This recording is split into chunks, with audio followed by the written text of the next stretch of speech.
Hi ಎಲ್ರಿಗೂ ನಮಸ್ಕಾರ. Share market in Kannada ಚಾನಲ್ಗೆ ನಿಮಗೆ ಸ್ವಾಗತ. ITCಯ Q3 ರಿಸಲ್ಟ್ ನೋಡೋದಕ್ಕೆ ಸಿಗ್ತಾ ಇದೆ. ಪ್ರಾಫಿಟ್ನಲ್ಲಿ 12.7% ಗ್ರೋತ್ ನೋಡೋದಕ್ಕೆ ಸಿಗ್ತಿದೆ. ಸೊ ಇಲ್ಲಿ ಬ್ರೋಕರೇಜ್ಗಳ ಎಸ್ಟಿಮೇಷನ್ ಏನಿತ್ತು, ಸೊ 7% ಪ್ರಾಫಿಟ್ ಬರ್ಬೋದು ಕಂಪನಿದು ಅಂತ. ಬಟ್ ಇವರು 12.7% ಗ್ರೋತನ್ನು ತೋರಿಸಿದ್ದಾರೆ.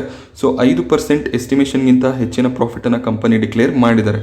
ಸೊ ಈ ಕ್ವಾರ್ಟರ್ನಲ್ಲಿ 4,156 ಕೋಟಿ ಪ್ರಾಫಿಟನ್ನು ITC ಡಿಕ್ಲೇರ್ ಮಾಡಿದ್ದಾರೆ.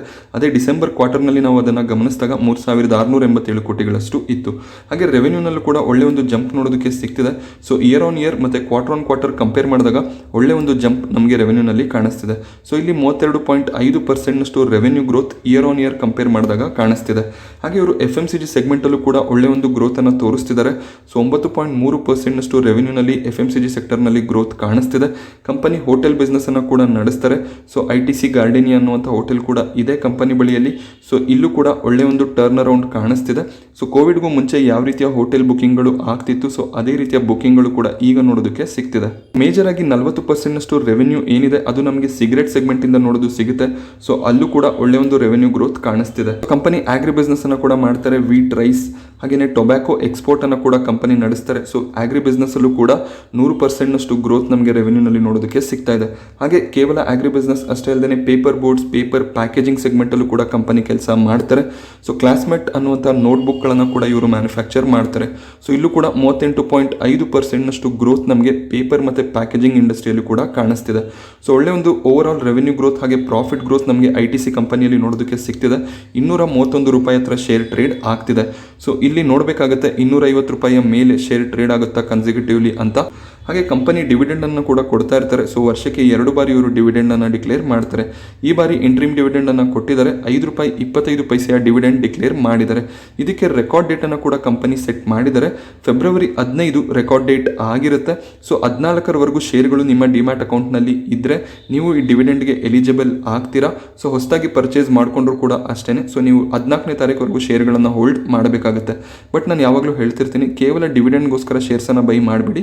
ಸೊ ನೀವೇನಾದರೂ ಶೇರ್ಗಳನ್ನು ಇನ್ನಷ್ಟು ದಿನ ಹೋಲ್ಡ್ ಮಾಡ್ತೀರಾ ಅಂದರೆ ಖಂಡಿತವಾಗ್ಲೂ ಬೈ ಮಾಡ್ಬೋದಾಗುತ್ತೆ. ಹಾಗೆಯೇ ಎಕ್ಸ್ ಡೇಟ್ 14ನೇ ತಾರೀಕು ಫೆಬ್ರವರಿ ಏನಿರುತ್ತೆ, ಸೊ ಶೇರ್ ಪ್ರೈಸಲ್ಲಿ ₹5.25 ಮೈನಸ್ ಆಗುತ್ತೆ. ಸೊ ಅದನ್ನು ಕೂಡ ಹೊಸಬ್ರು ಗಮನದಲ್ಲಿ ಇಟ್ಕೋಬೇಕಾಗುತ್ತೆ. ಸೊ ಹಾಗೆ ಡಿವಿಡೆಂಡನ್ನು ಯಾವಾಗ ಪೇ ಮಾಡ್ತೀವಿ ಅಂತ ಕೂಡ ಕಂಪನಿ ಹೇಳಿದ್ದಾರೆ. ಮಾರ್ಚ್ 4ನೇ ತಾರೀಕು ಇದು ನಿಮ್ಮ ಬ್ಯಾಂಕ್ ಅಕೌಂಟಲ್ಲಿ ಕ್ರೆಡಿಟ್ ಆಗುತ್ತೆ. ಸೊ ಫೇಸ್ಬುಕ್ನ ಶೇರ್ಗಳಲ್ಲಿ ನಮಗೆ ತುಂಬಾ ಡೌನ್ ಸೈಡ್ ಕಾಣಿಸ್ತಿದೆ. ಒಂದೇ ದಿನ ಇಲ್ಲಿ 25% ಡ್ರಾಪ್ ಕಾಣಿಸ್ತಿದೆ. ಸೊ ಇದೇ ಕಾರಣದಿಂದ US ನ್ಯಾಸ್ಡ್ಯಾಕ್ ಇಂಡೆಕ್ಸ್ ಏನಿದೆ 2.2% ಡೌನ್ ಸೈಡಲ್ಲಿ ಟ್ರೇಡ್ ಆಗ್ತಿದೆ. ಸೊ ನೋಡ್ಬೋದು ಇಲ್ಲಿ ಒಂದೇ ದಿನ ನಮಗೆ 538 ಪಾಯಿಂಟ್ಗಳಷ್ಟು ಡೌನ್ ಸೈಡ್ ನ್ಯಾಸ್ಡ್ಯಾಕಲ್ಲಿ ಕಾಣಿಸ್ತಿದೆ. ಸೊ IT ಶೇರ್ಗಳಲ್ಲಿ ಪ್ರೆಷರ್ ಇರುವಂಥ ಸಾಧ್ಯತೆಗಳು ಕೂಡ ಹೆಚ್ಚಾಗಿರುತ್ತೆ ಈ ಒಂದು ಫಾಲ್ನಿಂದ. ಸೊ ಫೇಸ್ಬುಕ್ನ ಈ ಫಾಲ್ಗೆ ಏನು ಕಾರಣ ಅಂತ ಗಮನಿಸಿದ್ರೆ, ಇವರ ರಿಸಲ್ಟ್ ಏನಿದೆ ಅಷ್ಟು ಎಕ್ಸ್ಪೆಕ್ಟೇಷನ್ನ ಪ್ರಕಾರ ಬರಲಿಲ್ಲ. ಅದಕ್ಕೆ ಒಂದೇ ದಿನ ನಮಗೆ ಇಷ್ಟೊಂದು ಫಾಲ್ ಕಾಣಿಸ್ತಿದೆ. ಇನ್ನೊಂದು ಮೇಜರ್ ರೀಸನ್ ಏನು ಅಂದರೆ, ಫೇಸ್ಬುಕ್ 1 ಮಿಲಿಯನ್ ಡೈಲಿ ಯೂಸರ್ಸನ್ನು ಕಳ್ಕೊತಿದೆ. ಸೊ ಅದು ಕೂಡ ಇಂಪ್ಯಾಕ್ಟ್ ಆಗ್ತಿದೆ. ಸೊ ಮೊದಲನೇ ಬಾರಿಗೆ ಇಷ್ಟೊಂದು ಲಾಸ್ ಕಂಪನಿಗೆ ಆಗ್ತಿರೋದು. ಹಾಗೆಯೇ ಇನ್ವೆಸ್ಟರ್ಗಳ $200 ಬಿಲಿಯನ್ ಅಮೌಂಟ್ ಏನಿದೆ ಅದು ಕೂಡ ಇಲ್ಲಿ ನಷ್ಟ ಆಗ್ತಿರೋದು ಕಾಣಿಸ್ತಿದೆ. ಸೊ ಫೇಸ್ಬುಕ್ನಂಥ ಕಂಪನಿಯಲ್ಲೇ ನಮಗೆ ಈ ರೀತಿಯ ಒಂದು ಫಾಲ್ ನೋಡೋದಕ್ಕೆ ಸಿಕ್ಕಿದಾಗ ಸೊ ನಮ್ಮ ಇನ್ವೆಸ್ಟ್ಮೆಂಟ್ ಎಷ್ಟು ಸೇಫ್ ಆಗಿರುತ್ತೆ ಅದನ್ನು ನಾವು ಗಮನದಲ್ಲಿ ಇಟ್ಕೊಂಡು ರಿಸ್ಕನ್ನು ತೊಗೋಬೇಕಾಗುತ್ತೆ. ಅದಕ್ಕೆ ನಾನು ಯಾವಾಗಲೂ ಹೇಳ್ತಿರ್ತೀನಿ ನಿಮಗೆ ಡೈವರ್ಸಿಫಿಕೇಷನನ್ನು ಮಾಡ್ತೀರಿ ಅಂತ. ಸೊ ನಾವು ಒಂದೇ ಸೆಗ್ಮೆಂಟ್ನ ಕಂಪನಿಗಳನ್ನು ಪೋರ್ಟ್ಫೋಲಿಯೋದಲ್ಲಿ ಇಟ್ಕೊಂಡಾಗ ಸೊ ಈ ರೀತಿಯ ಪ್ರಾಬ್ಲಮ್ಗಳು ಆಗುವಂಥ ಸಾಧ್ಯತೆ ಇರುತ್ತೆ. ಸೊ ಪೋರ್ಟ್ಫೋಲಿಯೋ ಡೈವರ್ಸಿಫಿಕೇಷನ್ ತುಂಬಾ ಇಂಪಾರ್ಟೆಂಟ್ ಆಗುತ್ತೆ. ಈಗ ಒಬ್ಬ ಇನ್ವೆಸ್ಟರ್ ಏನಾದರೂ ಬರೀ ಫೇಸ್ಬುಕ್ನಲ್ಲೇ ಇನ್ವೆಸ್ಟ್ಮೆಂಟನ್ನು ಮಾಡಿದರೆ ಸೊ ಅವನಿಗೆ ಎಷ್ಟು ಲಾಸ್ ಆಗ್ತಿತ್ತು, ಸೊ ಅದನ್ನು ನಾವು ಅರ್ಥ ಮಾಡ್ಕೋಬೇಕಾಗುತ್ತೆ. ಸೊ ಗಮನಿಸ್ಬೋದು ಒಂದೇ ದಿನ ನಮಗೆ $82 ಲಾಸ್ ಕಾಣಿಸ್ತಿದೆ. 25% ಡೌನ್ ಸೈಡ್ ಶೇರ್ ಒಂದೇ ದಿನ ಇಲ್ಲಿ ಗ್ಯಾಪ್ ಡೌನ್ ಆಗಿದೆ. ಸೊ $82 ಅಂತ ನಾವು ಕನ್ಸಿಡರ್ ಮಾಡ್ಕೊಂಡಾಗ ₹6,000ವರೆಗೂ ಇಂಡಿಯನ್ ಅಮೌಂಟಲ್ಲಿ ಆಗುತ್ತೆ ಅದು. ಇಮಾಮಿಯ Q3 ರಿಸಲ್ಟ್ ನೋಡೋದಕ್ಕೆ ಸಿಗ್ತಿದೆ. ಕಂಪನಿಯಲ್ಲಿ 162 ಕೋಟಿ ಅಮೌಂಟ್ನ ಶೇರ್ಗಳನ್ನು ಬೈಬ್ಯಾಕ್ ಮಾಡ್ತೀವಿ ಅಂತ ಹೇಳಿದ್ದಾರೆ. ಸೊ ಈ ಬೈಬ್ಯಾಕ್ ಪ್ರೈಸ್ ಏನಿರುತ್ತೆ ಇದನ್ನು ಅವರು ₹550 ಸೆಟ್ ಮಾಡಿದ್ದಾರೆ. ಸೊ ಇಲ್ಲಿ ಒಂದು ವಿಷಯನ ಗಮನದಲ್ಲಿ ಇಡಬೇಕಾಗುತ್ತೆ. ಸೊ ನೀವು ಏನಾದರೂ ಇಮಾಮಿ ಶೇರ್ಸ್ಗಳನ್ನು ಹೋಲ್ಡ್ ಮಾಡ್ತಿದ್ರೆ ಎಲ್ಲ ಶೇರ್ಗಳು ಬೈಬ್ಯಾಕ್ ಆಗೋದಿಲ್ಲ. ಸೊ ಒಂದಿಷ್ಟು ಶೇರ್ಗಳನ್ನು ಮಾತ್ರ ಕಂಪನಿ ಬೈಬ್ಯಾಕ್ ಮಾಡ್ಕೋತಾರೆ. ಸೊ ಟೋಟಲ್ ಆಗಿ ಇಲ್ಲಿ ಕಂಪನಿ 29,45,455 ಶೇರ್ಗಳನ್ನು ಬೈಬ್ಯಾಕ್ ಮಾಡ್ಕೋತಾರೆ. ಹಾಗೆ ಬೈಬ್ಯಾಕ್ ಶೇರ್ ಪ್ರೈಸ್ ಏನಿದೆ ಇದು ₹550 ಸೆಟ್ ಮಾಡಿದ್ದಾರೆ. ಹಾಗೆ ಇದರ ರೆಕಾರ್ಡ್ ಡೇಟನ್ನು ಇನ್ನೂ ಕಂಪನಿ ಅನೌನ್ಸ್ ಮಾಡಿಲ್ಲ. ಸೊ ಇಲ್ಲಿ ಬೈಬ್ಯಾಕ್ಗೆ ಶೇರ್ ಹೋಲ್ಡರ್ಸ್ ಅಪ್ರೂವಲ್ ಬೇಕಾಗುತ್ತೆ. ಸೊ ಶೇರ್ ಹೋಲ್ಡರ್ಸ್ ಅಪ್ರೂವಲ್ ಸಿಕ್ಕಿದ ಮೇಲೆ ಅವರು ರೆಕಾರ್ಡ್ ಡೇಟನ್ನು ಫಿಕ್ಸ್ ಮಾಡ್ತಾರೆ.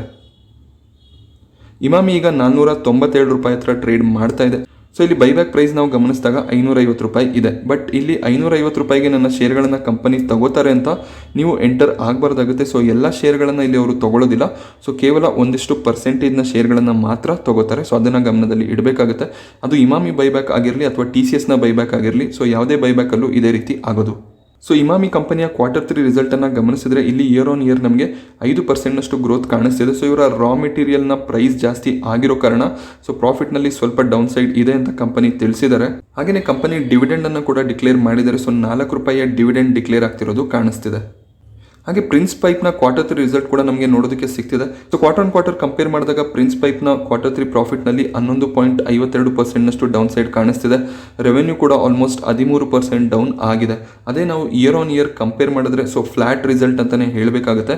ರೆವೆನ್ಯೂನಲ್ಲಿ ಗ್ರೋತ್ ಇದೆ, ಬಟ್ ಪ್ರಾಫಿಟನ್ನು ಗಮನಿಸಿದಾಗ 0.8% ಚೇಂಜ್ ಕಾಣಿಸ್ತಿದೆ. ಅಂದರೆ 0.8% ಪ್ರಾಫಿಟ್ ಗ್ರೋ ಆಗಿದೆ ಇಯರ್ ಆನ್ ಇಯರ್ ಕಂಪೇರ್ ಮಾಡಿದಾಗ. ಸೊ ಅಮೌಂಟನ್ನು ನೀವು ಗಮನಿಸ್ಬೋದು. 67 ಕೋಟಿ ಪ್ರಾಫಿಟ್ ಈ ಕ್ವಾರ್ಟರ್ನಲ್ಲಿ ಡಿಕ್ಲೇರ್ ಆಗಿದೆ. ಅದೇ 2020 ಡಿಸೆಂಬರ್ನಲ್ಲಿ ಅದು ಸೇಮ್ 66.79 ಕೋಟಿಗಳಷ್ಟು ಇತ್ತು. ಸೊ ಫ್ಲಾಟ್ ರಿಸಲ್ಟ್ ಅಂತ ಹೇಳ್ಬೋದಾಗುತ್ತೆ ಇಯರ್ ಆನ್ ಇಯರ್ ಕಂಪೇರ್ ಮಾಡಿದಾಗ. ಬಟ್ ಕ್ವಾರ್ಟರ್ ತುಂಬಾ ಫಾಲ್ ಕಾಣಿಸ್ತಿದೆ.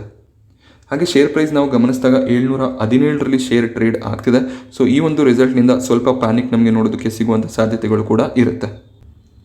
ಸೊ ಹಾಗೆ ಫೆಬ್ರವರಿ 4 ಇವತ್ತಿನ ದಿನ ನಮಗೆ Tata steel, Shri cement, bank of India, InterGlobe aviation, so ಈ ಎಲ್ಲ ಕಂಪನಿಗಳ ರಿಸಲ್ಟ್ ನೋಡೋದಕ್ಕೆ ಸಿಗುತ್ತೆ. ಹಾಗೆಯೇ ಮೇಜರಾಗಿ ಪೇಟಿಎಂನ ರಿಸಲ್ಟ್ ಕೂಡ ಇವತ್ತು ನಮಗೆ ನೋಡೋದಕ್ಕೆ ಸಿಗ್ತಿದೆ. ಸೊ ಗಮನಿಸಬೇಕಾಗುತ್ತೆ ಪೇಟಿಎಂ ಯಾವ ರೀತಿಯ ಒಂದು ರಿಸಲ್ಟನ್ನು ಇಲ್ಲಿ ಡಿಕ್ಲೇರ್ ಮಾಡ್ತಾರೆ ಅಂತ. ಸೊ ಕಂಪನಿ ಲಾಸ್ನಲ್ಲಿ ಇದೆ. ಸೊ ಲಾಸ್ ಏನಾದರೂ ಕಮ್ಮಿ ಆಗುತ್ತಾ ಅದನ್ನು ಕೂಡ ಗಮನಿಸಬೇಕಾಗುತ್ತೆ. ಇವತ್ತು Devyani international, Godrej Agrovet, so ಈ ರೀತಿಯ ಕಂಪನಿಗಳ ರಿಸಲ್ಟ್ ಕೂಡ ನಮಗೆ ನೋಡೋದಕ್ಕೆ ಸಿಗುತ್ತೆ. ಹಾಗೆ ಶನಿವಾರ ನಾಳೆ ಸ್ಟೇಟ್ ಬ್ಯಾಂಕ್ ಆಫ್ ಇಂಡಿಯಾದ ರಿಸಲ್ಟ್ ಕೂಡ ನಮಗೆ ನೋಡೋದಕ್ಕೆ ಸಿಗುತ್ತೆ. ಸೊ ಇದು ಒಂದು ಇಂಪಾರ್ಟೆಂಟ್ ರಿಸಲ್ಟ್ ಆಗಿರುತ್ತೆ. ಸೊ ಬ್ಯಾಂಕ್ ಯಾವ ರೀತಿ ಒಂದು ರಿಸಲ್ಟನ್ನು ಡಿಕ್ಲೇರ್ ಮಾಡ್ತಾರೆ ತುಂಬಾ ಇಂಪಾರ್ಟೆಂಟ್ ಫ್ಯಾಕ್ಟರ್ ಆಗುತ್ತೆ. ಸೊ ಹಾಗೆಯೇ ಉಜ್ಜೀವನ್ ಸ್ಮಾಲ್ ಫಿನಾನ್ಸ್ ಬ್ಯಾಂಕ್ ಆಗಿರ್ಬೋದು, ಉತ್ತಮ್ ಶುಗರ್ ಮಿಲ್ಸ್, ಸೊ ಈ ಎಲ್ಲ ಕಂಪನಿಗಳ ರಿಸಲ್ಟ್ ನಮಗೆ ಶನಿವಾರ ನೋಡೋದಕ್ಕೆ ಸಿಗುತ್ತೆ. ಹಾಗೆ ಕೆಮಿಕಲ್ ಇಂಡಸ್ಟ್ರಿ, ಆರ್ತಿ ಇಂಡಸ್ಟ್ರೀಸ್ನ ರಿಸಲ್ಟ್ ಕೂಡ ನಾಳೆ ನೋಡೋದಕ್ಕೆ ಸಿಗುತ್ತೆ.